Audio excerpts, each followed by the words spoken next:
You're helping me a little bit, Will. Oh, I wanted my coffee a little bit. Hey, Dr. Rob Kiltz, how's everyone doing? CMI Fertility. We're going to be talking about ketogenic adaptation. We have Maria Emmerich who's joining us shortly. Lots of live stuff coming up. And your questions are welcome in the whole process. We'll be able to see her pretty soon. Yeah. And I'm going to do this guy over here.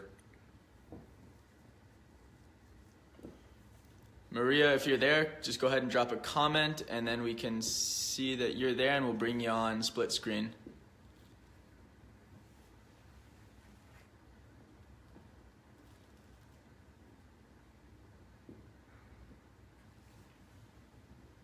Let's get this party started. Welcome to everyone. And the intention is to talk about ketogenic adaptation related to fertility. Welcome to everyone. Don't see Maria yet. Maria's coming. She's in Hawaii. We may have a little bit of technicals for a minute, so just hang on to everyone. Hi there, Emily, Jessica. How's it going? You know, we're still working on this whole process. Technical stuff is always great, isn't it, huh? And remember, share, like, love, everything. But ultimately, remember, love is the best thing for all of us to focus on in ourselves and everything and everyone around us. Aaron, let me just go. What do we want Maria to do? Comment? Yeah, she needs to comment.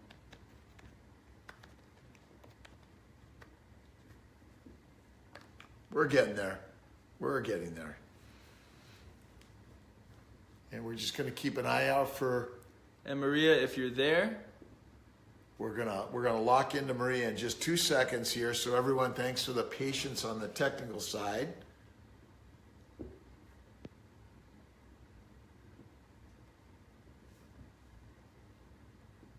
oh, you know what? She might be going to.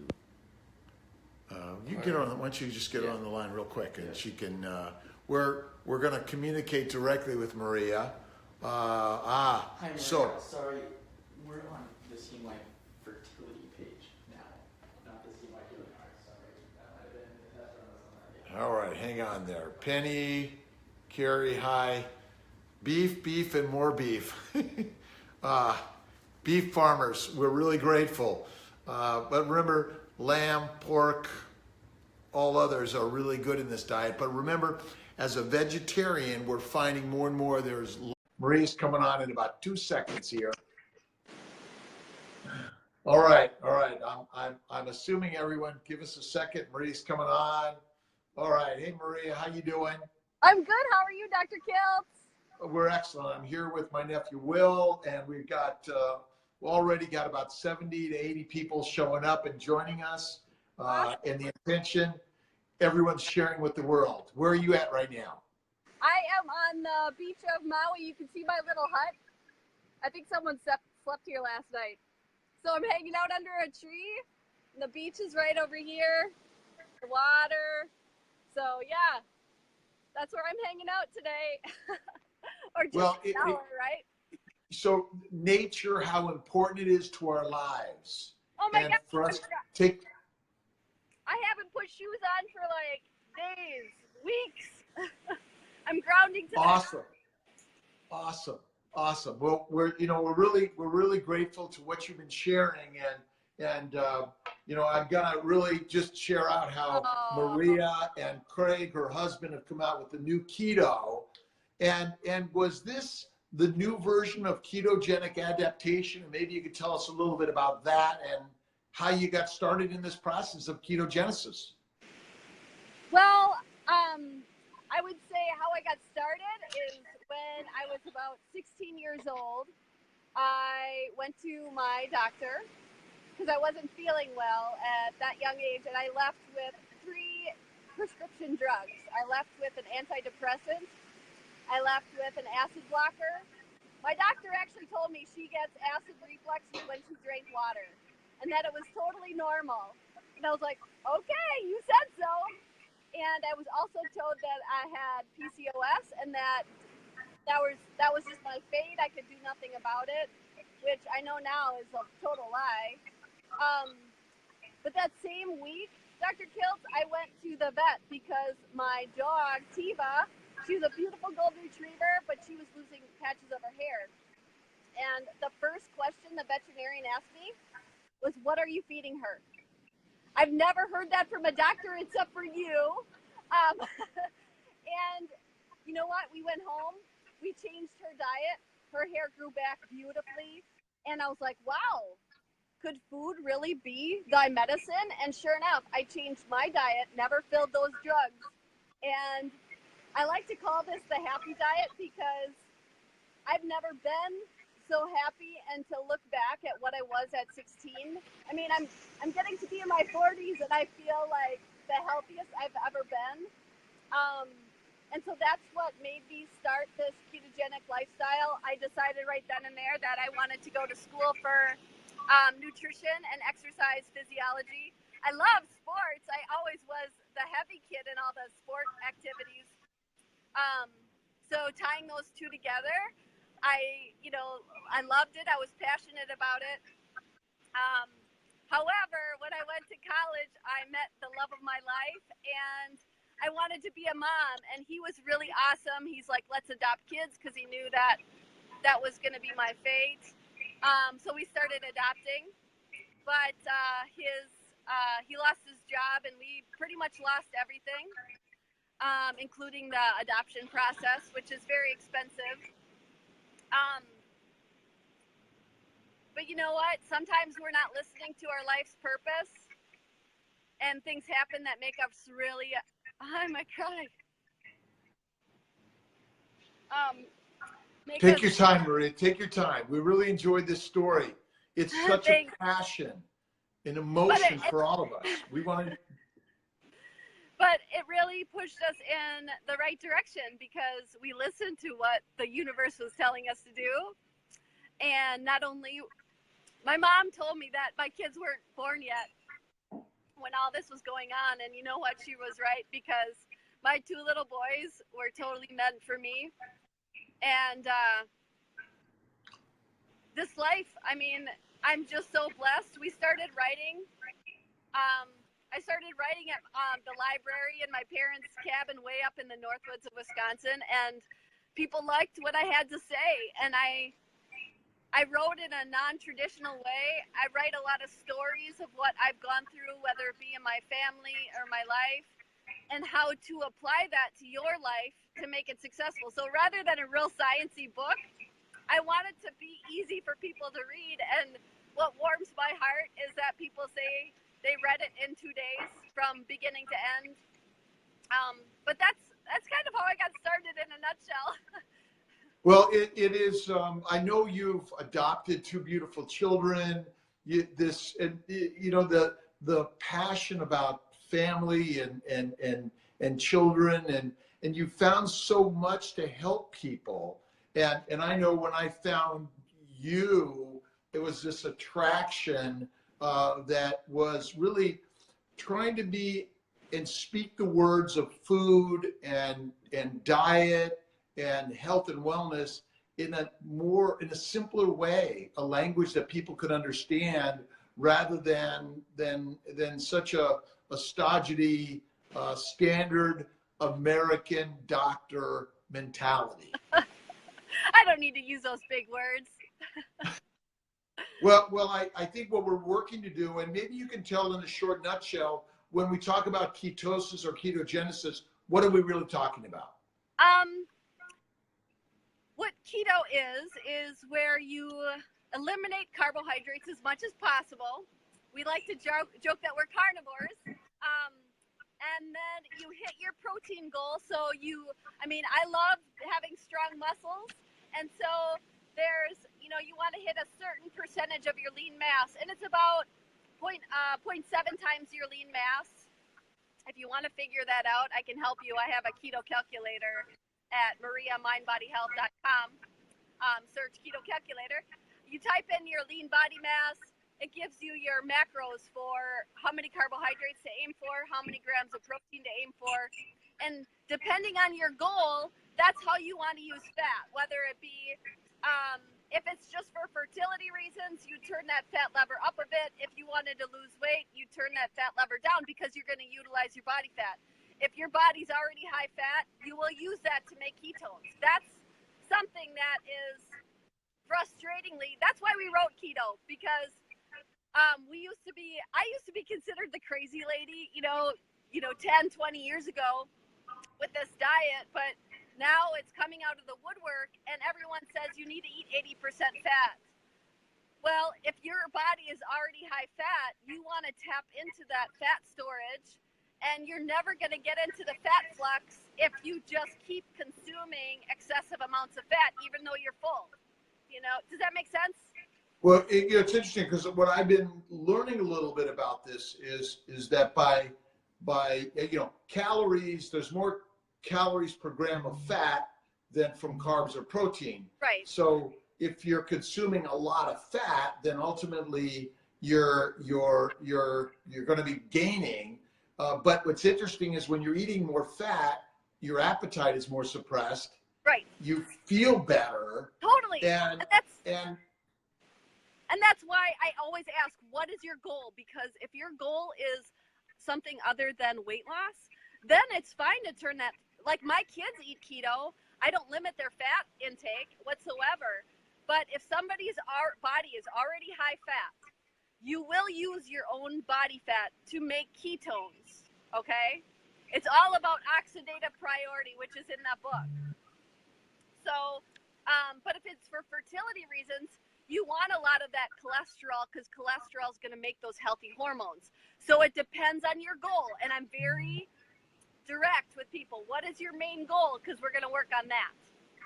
Well, and that's so ultimately in the CNY fertility realm, what we're working to share this idea is one, what you put in here. So when you're reading these really great stories, you're building your brain's ideas and understanding of how the body works. Yes. And then you're learning to understand, okay, what do I put in here that's going to help the Ferrari for all of us function in a much better way?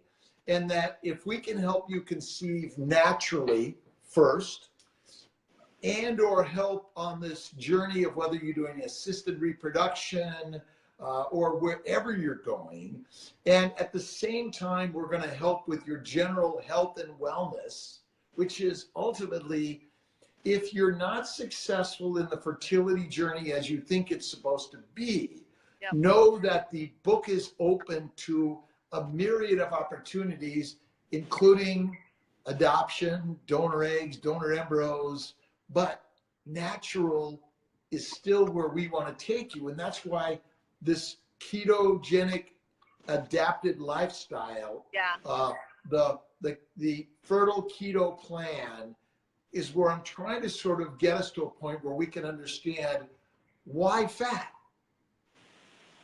Yes, exactly.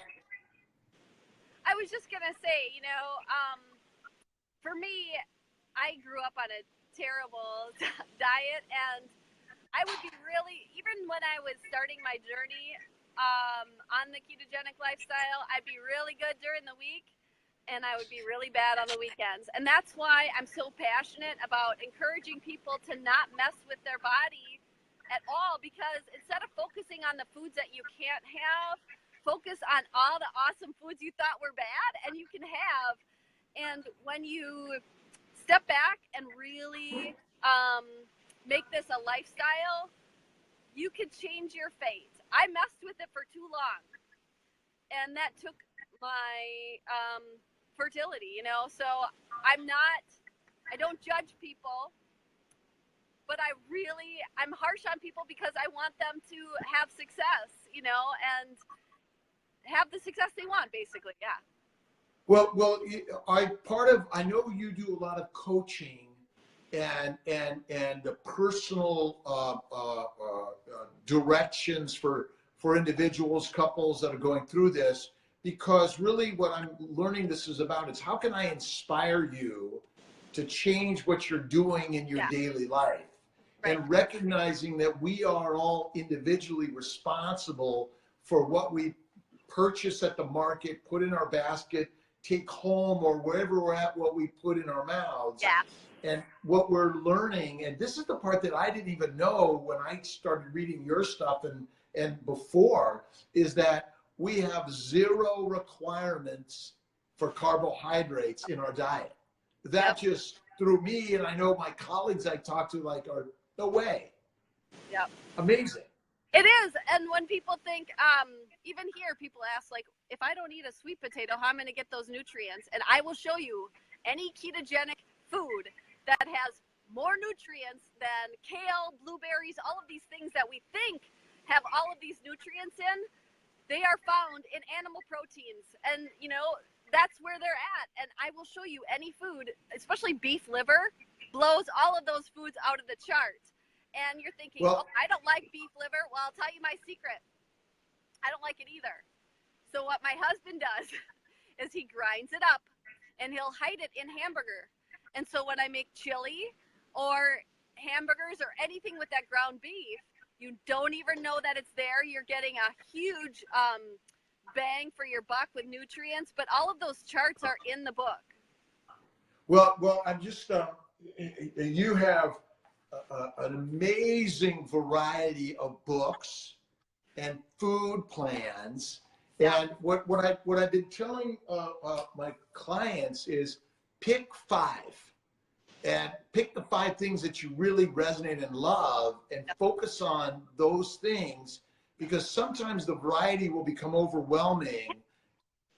I remember meeting you, and you said variety is not the spice of life. It is a recipe for disaster, because you're so right. If you go to a buffet and you have like 10 different flavors on your plate, when your mind gets bored, you're going to switch flavors and you keep eating even though your body's full.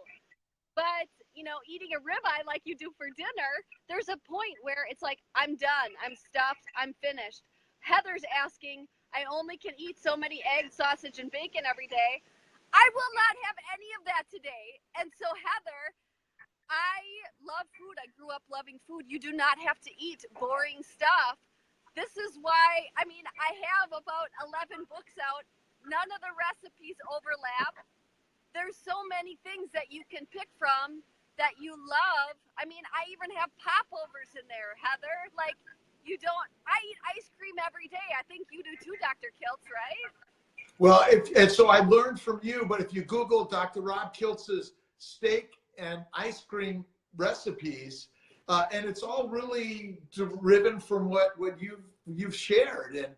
And so I always say a variety is the spice of death and disease. Yeah. And sides are not good. So if you have a boyfriend, a girlfriend, a husband or wife, sides are not good. And so what we're really learning to understand better is the Ferrari is this, right? Expensive, irreplaceable, valuable. We take care of our automobiles better than ourselves. Yeah. And what you're really sharing is these ideas in Maria Emmerich's ketogenic adaptation, and it's mariamindbodyhealth.com. Is that right? Yes. And just send your family members, your friends there, because what I've seen, diabetes goes away in 2 weeks, hypertension gone in 2 weeks, high cholesterol gone in 2 weeks. And A1C's going down in a matter of no time. Bowel problems, skin problems, hair problems, you name it. Could you touch a little bit on inflammation and how ketogenesis and ketosis may help with that? Absolutely. You know, inflammation is the stem of all diseases, if you think about it. And what causes inflammation? Sugar. And when I say sugar, I'm also meaning carbohydrates, because carbohydrates have one fate. They turn into sugar in your body. Even when you put a cracker in your mouth, it is going to taste sweet if you really step back and think about it, because it's turning into sugar in your bloodstream. We know this with, diabetics, right? And if you want to get rid of the inflammation, whether it be in your gut, joint pain, whatever it is, your heart health, you have to eliminate carbohydrates. You know what's really sad? Only 8% of celiacs, those are people with gluten allergies, really heal. And that's because they're replacing gluten-free, these, breads and pastas with gluten-free products that are made with rice flour, which rice flour has about 100 more grams of carbohydrates, calories, and 50 grams more of carbohydrates. And that's causing more inflammation in their gut. And so they never actually heal that gut. Well, this is an amazing story because I'm concerned. So there are top 8 foods that we're allergic to: seeds, nuts, some fruits, vegetables, eggs, milk, seafood, shellfish. Interesting is that almonds and almond milk is a highly allergic substance. And that's what I'm finding. And we're substituting milk to something else. And the interesting part is that, again, sugar causes glycation. And I ask all of us, look up glycation, where glucose binds to everything in our body and makes it dysfunctional. And thus it causes that inflammation that you're talking about. And, most people don't know kale and lettuce and celery is sugar. And so when we're consuming 5 meals a day or snacks in between with I call it nature's toilet paper, and it's used, which is all the green leafy vegetables that we are washing as organic and clean, but actually maybe introducing yeast bacteria, all sorts of other microorganisms that are deadly to us, but they don't kill us fast mostly. It's a slow and deliberate death. It first starts in the gut, and that inflammation just seeps to every organ of the intra-abdominal space, causing vasculitis, and it travels everywhere. And so now I know that you limit the number of carbs, or I know we talked about vegetables. Can you tell me a little bit about the vegetables that you like to kind of stick around? It's basically just for if you need a little flavor or crunch or texture. It's not to be mistakenly think that you need a big vegetable side to get the nutrients in. So if you need a fried onion on your keto burger, I'm okay with that, but, or like making chili. Chili's not the same if you don't add some tomato sauce, right? So it's, that's technically a fruit, right? But olives, olives would be a great healthy ketogenic fruit. Yeah. I do. I get a martini, Tito's, extra dirty blue cheese stuffed olives. That's my only vegetable that I might have every few weeks. One. Okay. So that type of stuff, thinking of it more as like garlic for flavor and things like that, rather than eating a big thing of like sauteed spinach or kale. I don't know. I don't want to eat that anyway. I'm not going to make my kids eat it. So, that's just how I roll. I'm a pretty cool mom. Now, I just got finished rereading Robert Atkins' original diet book, and because he really was a phenomenal guy, brought some ideas that he actually was slaughtered out in the standard American Doctor press. But I know he uses a lot of fatty meat and some salads, and I did just get a question here about again. Well, where does all this come from? And we're really looking and learning from Mother Nature in so many ways. And I've always said that lions and eagles are the symbols of strength. That it is true that we can eat pretty much anything and survive. But as you've shown in your books, how the incidence of cancer, heart disease, obesity, diabetes, hypertension, high cholesterol is all just going up and up and up. And yet we're eating more fruits, vegetables, and lean meats and exercising more. There's something that isn't fitting in the mix. No, you're totally right. And I mean, I get people off of blood pressure medication within weeks, and it happens when they're eating yummy food. What's interesting is the women or the wives usually start the diet with meat, and their husbands are like, "This food is awesome." You know, I do not want to live off of broccoli and dry chicken breasts, so you will not find that in my cookbooks. I like short ribs, and hey, I'm a busy mom. I homeschool my children. Well, I should say my husband helps, but you know, like fast and easy is how I roll. So if you think that you don't have the time or the money to do it, I'll tell you, you'll save a lot of money by not buying cereal and milk and chips and all of those crackers and things like that. People tell me all the time they're now buying organic meats and they save about $2,000 a year on their food budget. But yeah, it takes a little time planning, but here on vacation, there are no excuses.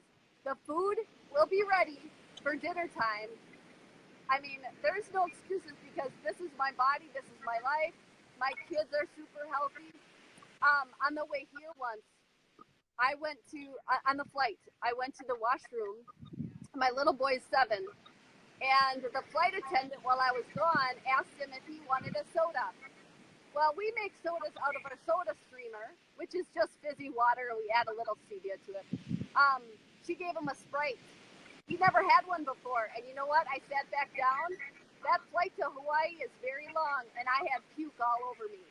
And I think that's our natural reaction to a huge sugar dose, but we're giving our kids that nonstop, you know? And Well, what he said, we used it as a teaching experience. He said, "Mommy, I never want sugar again in my life." it's crazy. I also have a streamer that takes tap water. Actually, I live in Skaneateles Lake. It takes it from the lake. I then add a little carbonation, and I usually just take it straight. Right now, I'm just having a little bit of carbonated water with a little bit of a flavor in it. And, you know, that kind of helps kind of quench some of that desire for a fizzy drink. But fasting, intermittent feasting is what I call it. Changing it up from intermittently not eating to intermittently eating, which is the proper term. What I have the sense that we're really meant to eat one meal a day or less. I know you have a chapter on fasting in your keto book, and can you just maybe touch base a little bit on fasting and how it matters to our lives? It's a natural process. It is such a natural. You know, it's so funny. I try not to look at Amazon reviews of my books because I'm too sensitive. And my husband said, "You got the best bad review." I said, "I don't know if I want to know it." And he said, "It's funny." He said, "I hate this diet. I'm always full." It's like that's the Well, you're not supposed to be eating every 2 to 3 hours because you know what happens? Your body can never focus on healing bad cells. I believe this is why your appetite goes down when you're suffering from a disease such as cancer, because your body needs to focus on healing cells, but it can't if it's always digesting food. Well, that's you know, I've been focusing a lot more on intra-abdominal fermentation. And so if our bucket is always filled with food, especially carbs, it's always fermenting. Yep. That means it's making alcohol, aldehyde, heat, and methane gas, which are dangerous to our bodies. And so by reducing the carbs, actually simplifying them if you're eating them, not to have the fibrous stuff, it actually gets the carb, the glucose into the liver, which converts it to fat faster, which reduces the glucose intravascularly, which makes us feel better. And as you said, it allows the body to do what it's meant to do, is be happy, healing, healthy, rather than constantly having a high glucose level, which is essentially a cocaine. Yeah. And cocaine is not good for us. It might make us feel good, but we're not meant to have it in our bloodstream in high levels for 24/7, 365. Absolutely not. And you will make enough glucose for your brain from the free fatty acids that are released. It's three fatty acids attached to a glucose molecule. I don't have another hand to do this. But as you release that, releasing three fatty acids will create a glucose molecule. And so you make enough by eating zero carbohydrates. Fiber is a menace. If you have Crohn's, colitis, diverticulitis, you need to get rid of all of that stuff. And from what I can tell, my bet is that all the diseases, including cancer, are directly related to intracolonic and intestinal inflammation, fermentation, and the byproducts of that. And so, alcohol is not good for us. And so if you have it from time to time, a little bit, okay, but that's not to say it's good for you at all. It is a toxin, 100%. Right. In the book, we write about oxidative priority. Oxidative priority is a process of which your body uses different fuel sources. Number one is alcohol, because it's totally toxic and there's no storage site. So if you consume alcohol with a bunch of food, it's going to focus on burning the alcohol before it even touches the food. The food's going to go to your fat stores.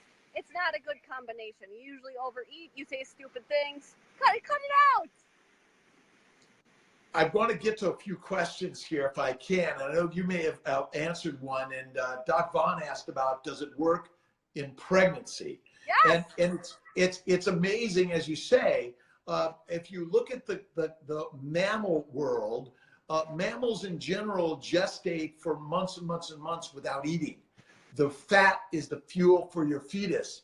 And I believe that nausea and vomiting early in pregnancy is a safety mechanism not to put the toxic foods in your body, to save that fetus, to allow it to latch on and really get a good hold on that uterus.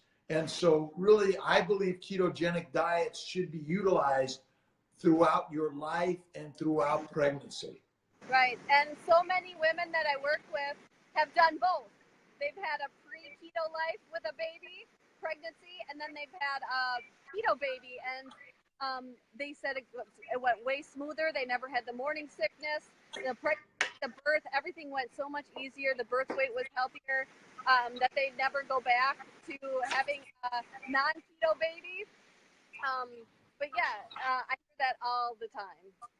Well, and then Penny wants to know a little about is dairy as HWC? What's HWC? And cheese allowed?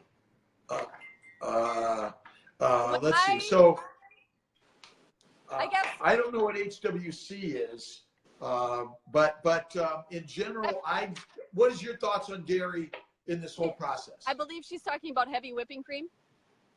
Okay. There we go. Now I learned a new one.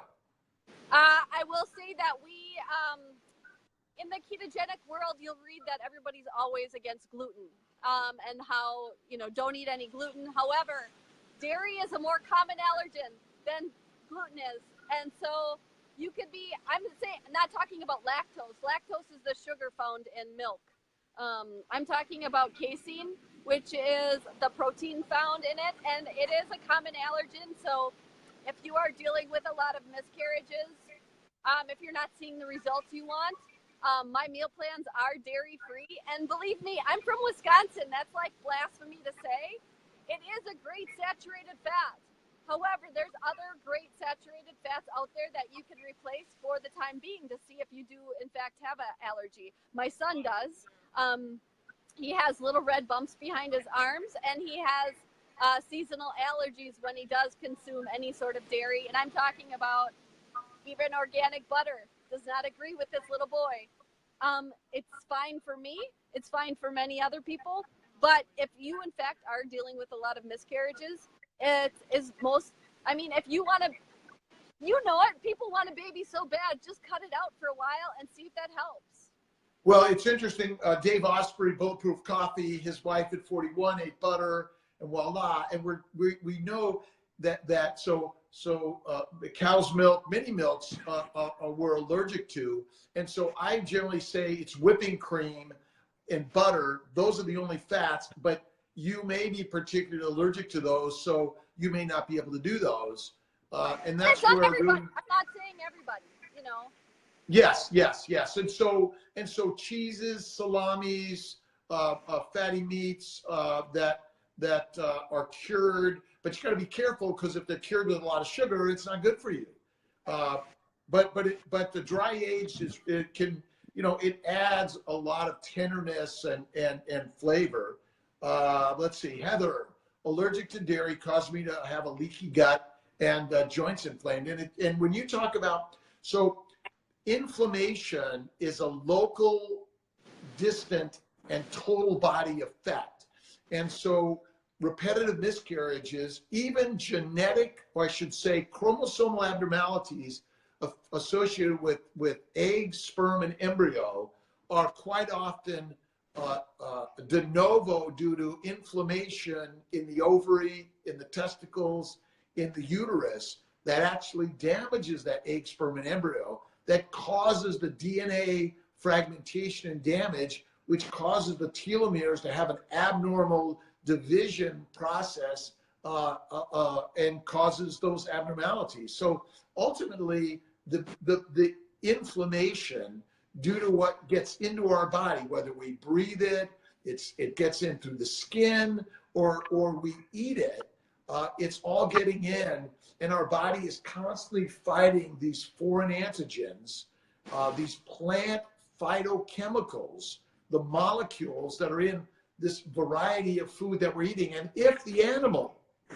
consumed the antigens that we're allergic to, that may be where we're getting the reactions to. And it takes but a smidgen, a micro drop of something to cause these allergies, doesn't it? I'm sorry, I couldn't hear you. The waves were crashing so loud. We're listening. And so being in nature and just watching and listening to the sounds of nature can be very calming. You know, I remember what I was going to say. You talked about how, pregnancy and fasting and all of that. Well, this morning I was out here. It was not even light out, and a huge humpback whale was flapping its big old tail. So I jumped on my paddleboard and tried to catch up with her and her baby. But what's interesting, humpback whales are keto. While they're here, there's no food for them to eat. This is where they mate and have their babies. They're here for about 4 months. They eat nothing. The babies have breast milk, but the water is so clear they have nothing to eat. They fast. They lose about 20% of their body weight until they swim back to Alaska to feast well. They fast well while they're pregnant. They feast well. But I just find that fascinating that they're keto whales and they thrive. They do fantastic, but they use their body fat for fuel. Well, so I believe that we burn zero sugar in our metabolism, and that we convert all amino acids and all simple sugars to fat in order to provide the acetyl-CoA from the fat for every single cell of our body. And after learning, I was watching Planet Earth and learned about the whale, but the bears, the penguins, so many mammals do that once they're pregnant. They don't eat. Yeah. And I believe if you understand the 10 to hundreds of thousands of years ago, we did not have the access of the healthy, clean, organic carbs ever. We don't have a banana tree in Wisconsin. Oh, and coconuts, another likely. You got to be careful, I believe, about coconut milk, coconut oil, because it's a seed oil. So our easy conversion for something, again, not everyone has these allergies, but you have to be careful when we think, it's healthy, it may not be as healthy as we suspect. So Chris Russell had a question about local dairy cream milk. And local sourcing is the very best. We use Side Hill Farms in Manlius, Pittsford Farm in Pittsford near Rochester. But there's so many local farms with free range chickens and grass-fed, local sourced beef, pig, lamb, wherever you can find this local source, it's going to be the very best. Some milk, I'm not, like some whole milk is okay. If it's going to be the thing that you're consuming, remember, it's high in sugar. So it's not really the thing we're recommending for the 3 to 5 times a day. If you're doing these carbs once a day, maybe a little bit okay.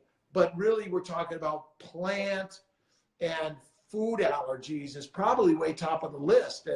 And that's something I think we need to learn better how to identify that.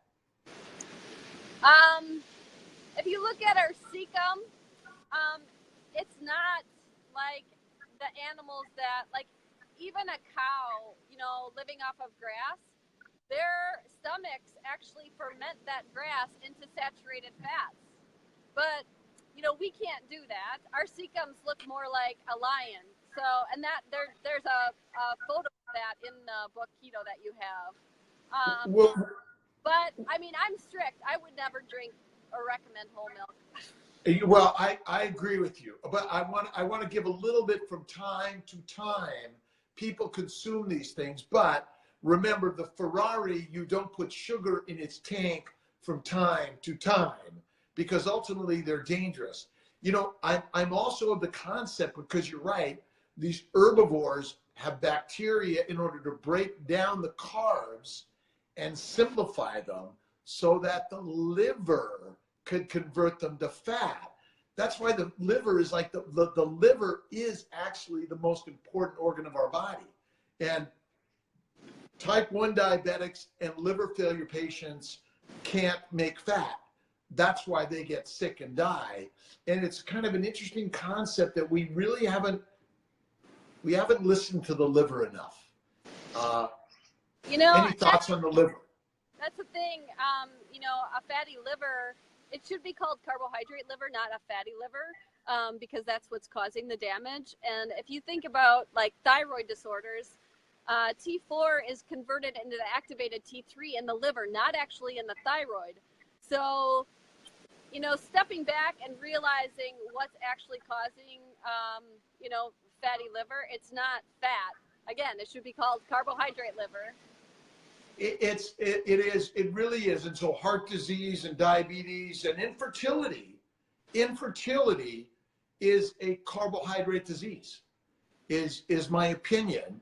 And it's also that plant antigen and fermentation. We're allergic to these things, and glucose causes glycation and damage to those very, very, very sensitive cells in the ovary.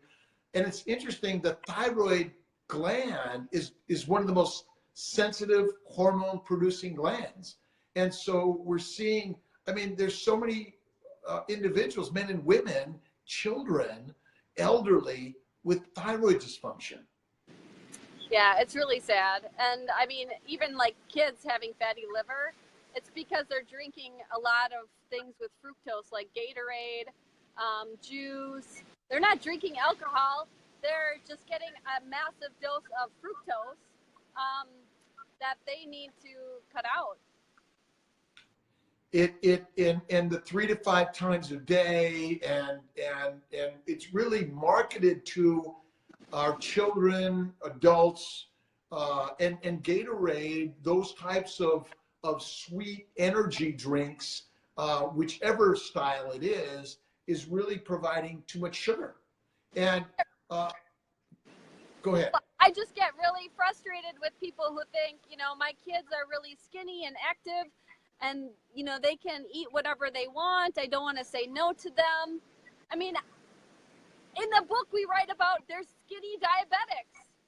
You do not have to be overweight to be diabetic. It just means that you have less fat cells but they're stuffed full.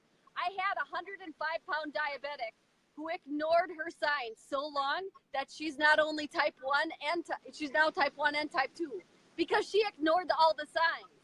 And so you need to take, I mean, I grew up on a bad diet, but it's nothing like what I see in the grocery store today. And so I'm worried about the kids of the future because they're going to grow up. And I mean, I had a family with a type 1 son, and he goes to public school, and he got 100% on his math test. You know what the teacher gave him? Huge bag of Skittles. Why? We're rewarding with food, and that sets up a Pavlovian experience of life. And that's where we have to begin to really share the story. When I go to the hospitals and see what we are feeding our patients, it's terrible. Yeah. So we're giving them a high carbohydrate diet and then giving them drugs that now they become addicted to. And it's nearly impossible, but it's not impossible. Right. It's completely possible that you can do this. And that's what we're sharing this whole process. You know that, I mean, in an IV drip, you know, when they're on a feeding tube, do you know what they get? They get glucose and they get vegetable oils. Well, interesting enough, so vegetable oils are not natural in our diet. No.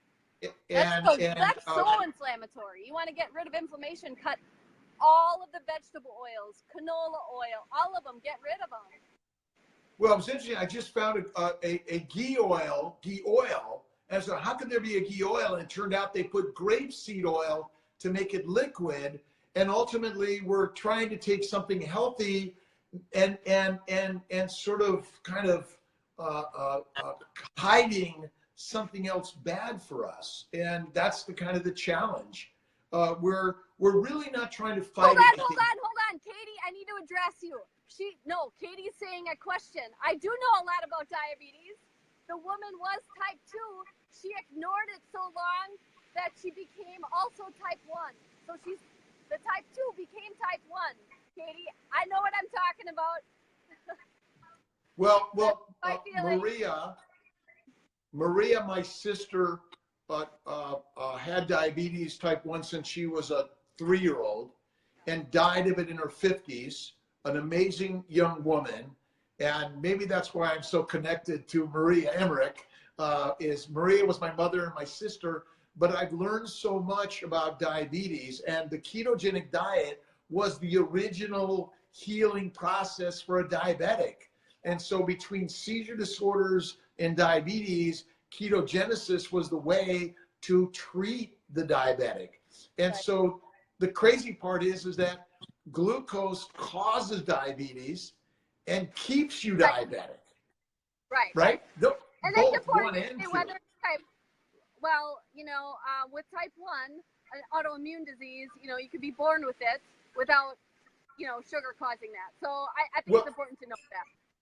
Well, here's what I'm going to tell you. What I believe again is that intrauterine, there's a high glucose and glycation intrauterine that causes damage to the pancreatic cells, like the thyroid and other glands are highly sensitive to glycation, plus the plant antigens. So when we talk about autoimmune, what we're really talking about is an immunologic reaction to foreign particles, plant antigens, phytochemicals, and glucose, which ultimately cause every disease you and I know, including type 1 diabetes. So again, because the real answer is we don't know, and idiopathic, and I always say we are idiots. And there's no such thing as an autoimmune disease. They're immunologic reactions to particles, molecules that get in our body. And the number one killer is glucose, even intrauterine, because we're seeing so much gestational diabetes for a long time. This isn't a new disease. It's likely been going on for thousands of years. But now we're seeing such a craziness. In your book, you were talking about over 30% high cholesterol, obesity, and so many diseases. And that's why I really drive our patients. Go to Marie Emmerich. She's and her husband Craig have really honed a story. And I know you've written with Jimmy Moore. Anyone else that you recommend people to go to learn more about this lifestyle? Well, I'm looking at a lot of questions. So Denise is asking about nightshades. In my book, Easy Dairy Free Keto, there's nightshade free meal plans. Again, a common allergen of nightshades, with migraines, pain, that type of stuff. Someone else asked, about macros. If you want to find out your macros, go to mariamindbodyhealth.com and search Keto Calculator. It's free. I help make your macros for you. Check that out. What's a macro? What's a macro? What? What is a macro? Oh, it's it's what you want to eat, like 10 grams of carbohydrates or less, 70 to 80 grams of protein. Everybody's different, and it's how many grams of macronutrients you want to eat. So carbohydrate, proteins, and fat are the three macromolecules, and then there are the minerals and vitamins. But really, what we're really focusing on is the macronutrients. Yeah. And you do not require any carbs, but you do require fat and protein. Essential. Right. Okay. All right. There was a question from Emily about endometriosis and ketogenic diets, and my belief is that, again, the inflammation caused by the standard American diet in the intra-abdominal cavity, which becomes systemic, which causes inflammation in and around the ovaries, the tubes, and the uterus, which causes endometriosis.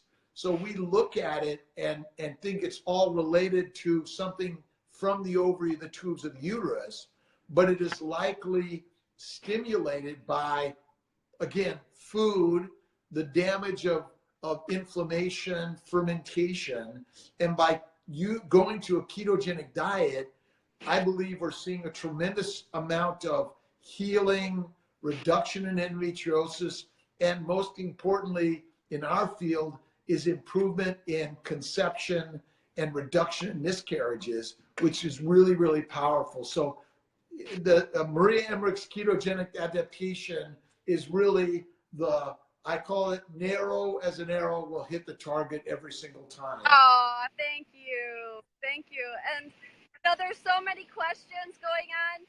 If you do want to have any of your questions answered,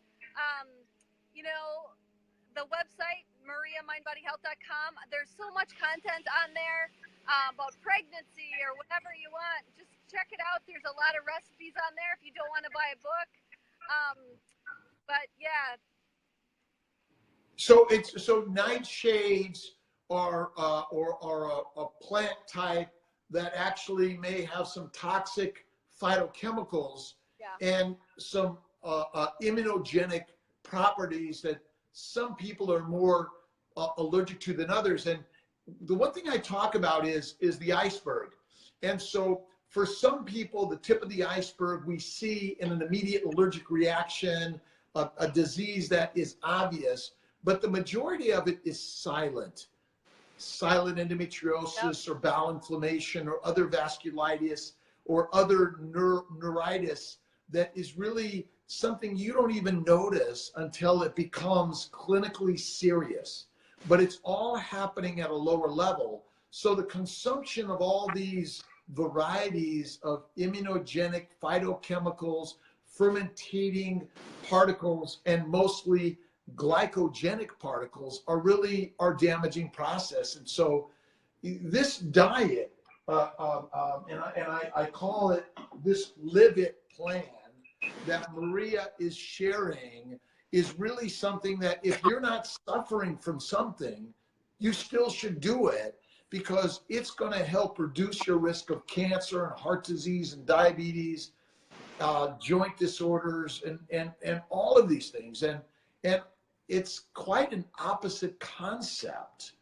But the amazing part is our body requires fat. Yeah. And it doesn't require sugar.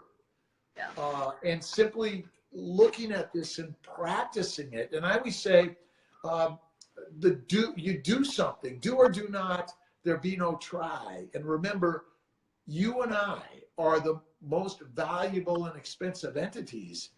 And if you're not really learning and understanding what you're putting in your mouth, you're missing such a valuable lesson to help prevent and limit the diseases. Remember, we're going to die of oxidative stress at some point. You can't stop that. But in the meantime, what I've been learning at almost 62 next month, no exercise for 12 years. And I've been on the Maria Emmerich ketogenic adaptation for about 6 years now.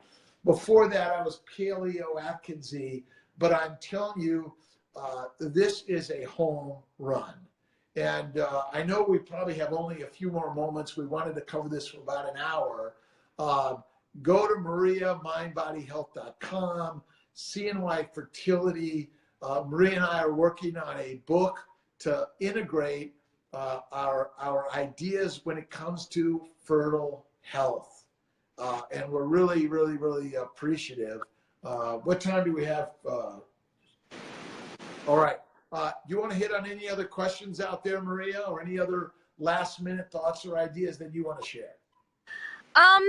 Someone mentioned that they were starting that 30-day ketogenic cleanse on a question here, to help with their fertility. And I do have a private group on Facebook called The 30-Day Ketogenic Cleanse, and we're starting a challenge on Monday.